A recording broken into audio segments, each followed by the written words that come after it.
Everyone, welcome to my another mini blog. বেশ কয়েকদিন হয়ে গেল তোমাদের সাথে কোনো রকম মিনি ব্লগ শেয়ার করা হচ্ছে। আজকে আমি আর আমার ফ্রেন্ড মিলে শিয়ালদা গেছিলাম কিছু তরকারি কাজের জন্য।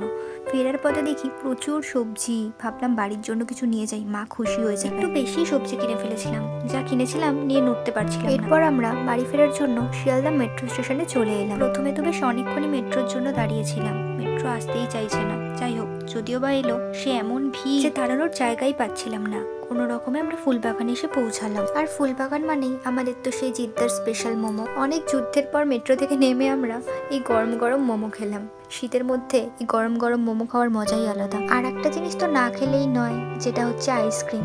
গরম হোক বা শীত, আমার আইসক্রিম না খেলে ঠিক মনই ভরে না। বাইরে বেরোবো মানে আইসক্রিম খাবোই। আমার কিন্তু চকলেট আর বাটারস্কচের কম্বিনেশন খুব ভালো লাগে। তোমাদের কেমন লাগে তা কমেন্টে জানি। এমন আইসক্রিম খেয়েছি লিপস্টিকই তুলে ফেলেছি। যাই হোক, আজকের মিনি ব্লগটা ভালো লাগলে একটা লাইক করে দেবেন।